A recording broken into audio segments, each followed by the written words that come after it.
let me just start this short press con by reiterating what the President told me when I was asked to take on the DPWH portfolio. Simple lang po ang sinabi ng Pangulo nung nag-usap kami. Kailangan linisin ang DPWH from top to bottom. Kaya lahat po ng ginagawa natin nitong nakaraang buwan, 1 month and 1 week, is para sundin yung utos sa atin ng Pangulo na linisin ang DPWH. Dahil napaka-importante po ng DPWH sa buhay ng ating mga kababayan. Kaya talagang nakakalungkot at nakakagalit na itong napaka-importanting ahensyang ito ay ginamit sa pagnanakaw.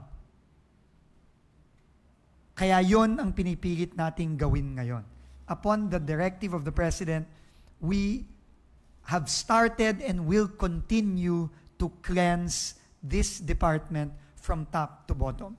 Alam nyo na naman na within the last month pa lang, madami na tayong tinanggal, madami na tayong kinasuhan, pero umpisa pa lang yon.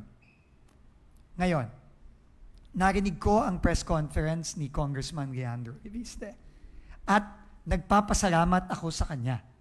No? At nagpapasalamat ako sa kanya dahil linalabas niya ito at sinasabi niya sa atin kung anumang impormasyon ang nakakalap niya. At ini-encourage din natin ang hindi lang ang mga congressman, hindi lang ang mga government officials, kundi lahat ng mga kababayan natin na kapag meron po kayong impormasyon tungkol sa kahit na sino na miyembro ng DPWH, whether dati nang nandito o yung mga bagong sinama ko sa DPWH, specifically yung ating mga undersecretary na pumasok pa lang kamakailan, ako po ay magiging open at matutuwa ako sa kahit anong impormasyon na maibigay nyo sa akin. At ito lang po ang masasabi ko. Kung masasabi sa akin ni Congressman Reviste kung sino at yung detalye nung sinabi niya kanya, although sinabi naman niya na, I think kung hindi ako nagkakamali, sinabi naman niya, ito'y narinig din lang niya. No? Sinabi niya yan, he heard rumors or he heard some talk about it. But still, importanteng malaman ko yun. Kaya nagpapasalamat ako sa kanya, no? Sa kanyang mabilis na paglalabas nito sa ating mga kababayan at sa akin. Pero kung meron siyang specific, ang commitment ko sa kanya at sa lahat ng ating mga kababayan, dahil na rin sa direktiba ng Pangulo na siguraduhin luminis na finally itong DPWH, tatanggalin ko po yung taong yon immediately.